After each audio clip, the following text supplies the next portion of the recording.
Hello science fans! Summer means outdoor activities. Visiting parks, playing sports, and going to the beach. But summer also means higher solar radiations. No! And this is because if it's summer in your location, the hemisphere of the Earth where you're at is tilted towards the sun, which means that the sun's rays hit the Earth's surface at a more direct angle than during other times of the year. This results in 5 to 50% more solar radiation reaching the surface of the planet, which leads to warmer temperatures. The days are also longer during summer. 1 hour later.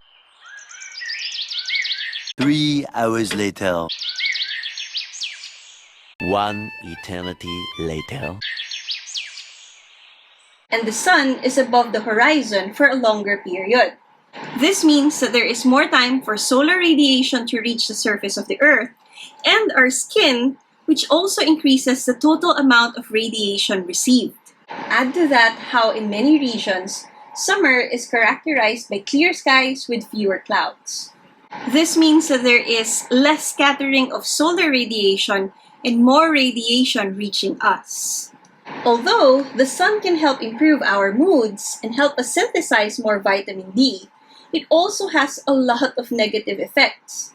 For example, overexposure to UV radiation from the sun or from anywhere can cause skin damage, ranging from sunburn to premature aging to even increased risk of skin cancer. UV radiation also damages our eyes and can cause cataracts and other eye diseases. Some data also suggest that excessive exposure to UV radiation can suppress our immune systems, which means we can be more susceptible to infections and other illnesses. Well, lucky for us, science gave us a weapon: sunblock. But how does sunblock protect us from the sun? And what happens to the environment if it is contaminated by sunblock because of us?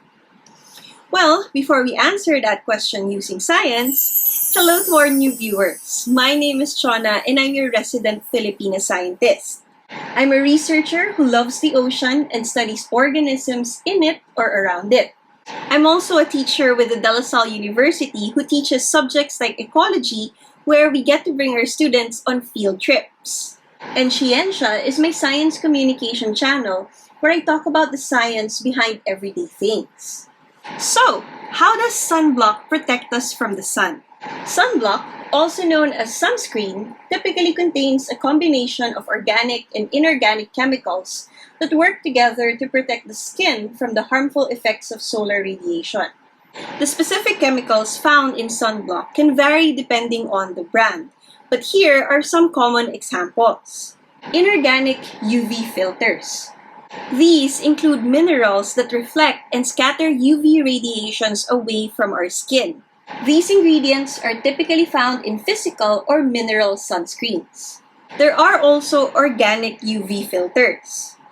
These include chemicals such as avobenzone, octinoxate, and oxybenzone, which absorb UV radiation and convert it into heat energy that is then released from the skin. These ingredients are typically found in chemical sunscreens. There are also emollients. These are moisturizing ingredients that keep the skin hydrated and prevent them from drying out. And there are preservatives. These are added to the sunblock to prevent the growth of bacteria and fungi that can spoil the product.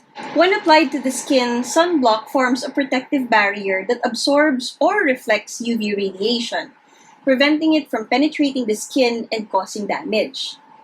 The specific level of protection that a sunblock can provide is measured by its SPF, or sun protection factor, which indicates the amount of UV radiation it can block in a specific period of time. Higher SPF values provide greater protection against UV radiation. However, no sunblock can provide 100% protection. What? So it is still important to wear clothing or to seek shade during times of intense solar radiation. Most of the times, we remember to wear sunblock when we go to the beach.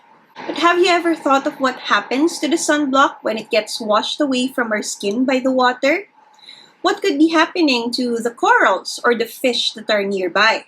Sunscreen and other personal care products that contain certain chemicals, such as oxybenzone and octinoxate, have been shown to have negative effects on fish and coral reefs.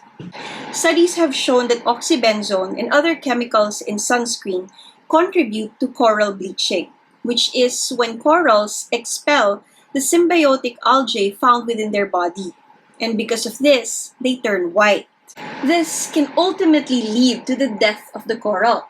Oxybenzone has also been seen to affect the behavior of fish. It has been shown to confuse them, impairing their ability to hunt for food or avoid predators. Octinoxate, on the other hand, can act as endocrine disruptors, interfering with the hormone systems of fish and other marine organisms. Oh no! What do we do?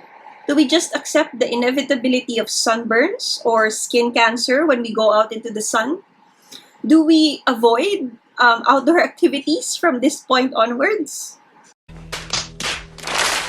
To minimize the negative effects of sunscreen on fish and coral, it is important to apply sunscreen at least 20 minutes before entering the water.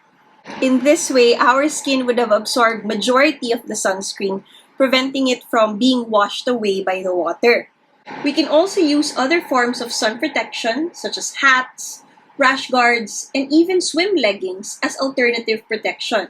And there's also the option of using reef-friendly sunscreen that do not contain oxybenzone or octinoxate and other harmful chemicals.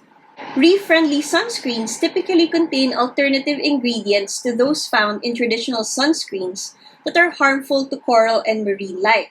These alternative materials are often mineral-based and often include zinc oxide. It's a mineral that is effective in blocking both UVA and UVB radiation. It is considered safe for use on the skin and is not known to have harmful effects on marine life.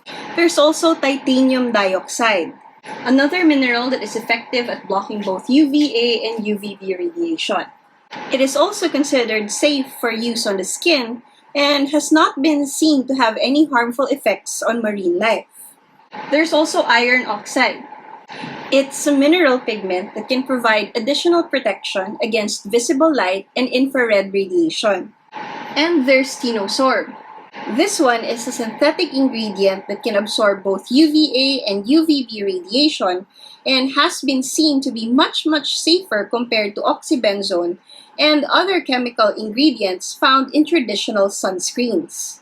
Reef-friendly sunscreens may also be labeled as biodegradable or ocean-friendly, indicating that they are less likely to harm marine life or contribute to environmental pollution.